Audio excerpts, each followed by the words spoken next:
नमस्कार, मैं भावना ठाकुर और आप देख रहे हैं कोहराम लाइव। झारखंड के सीएम हेमंत सोरेन के हाथों 1500 नव नियुक्त शिक्षकों को नियुक्ति पत्र मिलते ही सभी के चेहरे खुशी से दमक उठे। मौका था पीजीटी शिक्षकों के बीच नियुक्ति पत्र वितरण समारोह का। यह कार्यक्रम राजधानी रांची के प्रभात तारा मैदान में आयोजित किया गया था। सीएम ने शिक्षकों से कहा कि आपके ऊपर बच्चों के भविष्य निर्माण की बहुत बड़ी जिम्मेदारी है। मुझे पूरा भरोसा है कि आप निष्ठा एवं ईमानदारी के साथ अपने दायित्वों का निर्वहन करते हुए राज्य के सर्वांगीण विकास में योगदान देंगे। वे बोले, अब तक हजारों युवाओं को सरकारी नौकरी दे चुके हैं और ये सिलसिला आगे भी जारी रहेगा। वहीं निजी संस्थानों और कंपनियों में 60,000 से ज्यादा युवाओं को जॉब दिलाने का काम किया है। सीएम ने कहा कि राज्य के युवाओं के कौशल विकास पर सरकार का विशेष जोर है। जो युवा स्वरोजगार करना चाहते हैं उन्हें आर्थिक मदद उपलब्ध कराई जा रही है। वहीं सीएम ने कहा कि राज्य सरकार को HEC हैंडओवर कर दी जाए तो हम इसकी तस्वीर बदल देंगे। यहाँ बड़े पैमाने पर युवाओं को रोजगार देने का काम करेंगे।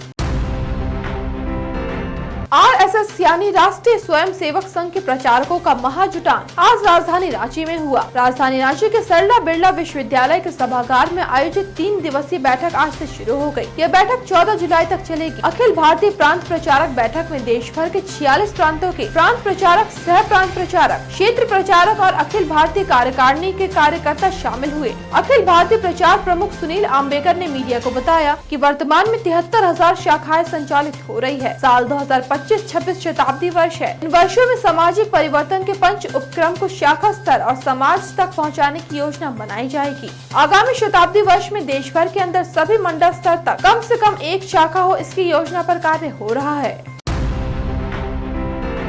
मारपीट में जख्मी महिला के दम तोड़ने की फैली खबर के बाद ग्रामीणों का गुस्सा उबाल पर आ गया। बोल बंद हुए ग्रामीणों ने राजधानी रांची से सटे ओरमांझी थाने का घेराव कर दिया। वहीं बुजुर्ग महिला ललिता उरांव की मौत के जिम्मेदार लोगों को तुरंत अरेस्ट करने की डिमांड पर अड़ गए। वहीं प्रशासन को जमकर कोसा। घेराव करने में शामिल कुछ ग्रामीणों का कहना था कि जमीन के चंद टुकड़े की खातिर ललिता की जान चली गई। ओरमांझी के हरचंडा गाँव में एक जमीन पर दावेदारी को लेकर विवादास्पद जमीन पर धारा 144 लागू थी। इल्जाम है कि कानून की परवाह किए बिना दूसरा पक्ष जमीन पर काम करने लगा। उसका प्रतिरोध करने पर महिला ललिता को इस कदर मारा पीटा किया कि वो हॉस्पिटल पहुंच गई, जहां उसे बचाया नहीं जा सका। ललिता के घर वाले पूर्व में कई बार पुलिस से शिकायत कर चुके थे, वहीं जान को खतरे में बताया था। मौके पर मौजूद पुलिस अधिकारियों ने आक्रोशित लोगों को समझा बुझाकर शांत किया।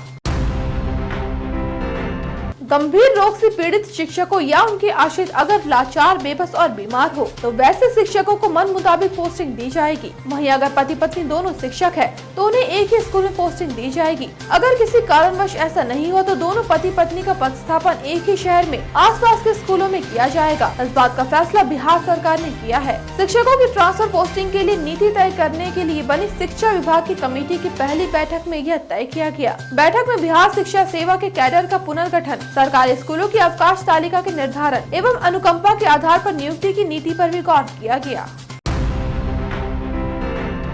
भारत में 25 जून को संविधान हत्या दिवस मनाने का ऐलान किया गया है। केंद्र सरकार ने अपने इस फैसले को आपातकाल के खिलाफ लोकतंत्र बहाली की जंग लड़ने के दौरान अमानवीय यातना झेलने वाले लाखों लोगों को सम्मान करार दिया। वहीं पीएम नरेंद्र मोदी ने कहा कि 25 जून को संविधान हत्या दिवस के रूप में मनाना इस बात की याद दिलाएगा कि उस दिन क्या हुआ था, संविधान को कैसे कुचला गया था। यहाँ याद दिला दे कि साल 1975 में इसी रोज तत्कालीन प्रधानमंत्री इंदिरा गांधी के नेतृत्व वाली कांग्रेस सरकार ने देश पर आपातकाल लगाने का ऐलान किया था। करीब 21 महीने तक देश में आपातकाल लगा रहा था।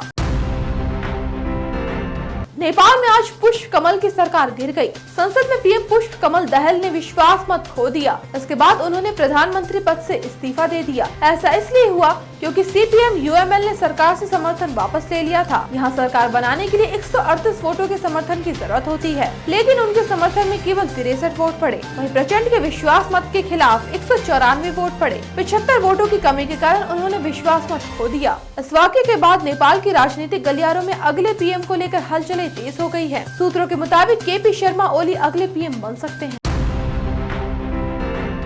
एशिया के सबसे अमीर बिजनेसमैन मुकेश अंबानी के छोटे बेटे अनंत अंबानी और राधिका मर्चेंट की शादी को यादगार बनाने में कोई कसर नहीं छोड़ी गई। बॉलीवुड से हॉलीवुड तक के दिग्गज सितारों के पांव थिरकते नजर आए। कई राजनेता, मंत्री, क्रिकेटर से लेकर कई हस्तियां इस यादगार लम्हे के साक्षी बने। शादी कार्ड की छपाई से लेकर शादी की रस्में तक के पल का लोगों को इंतजार था। वो इंतजार आज दोनों के एक दूसरे के होने और बधाई की बेला तक रहेगा। बारात अंबानी के मुंबई स्थित निवास एंटीलिया से निकलकर जियो वर्ल्ड सेंटर पहुंची।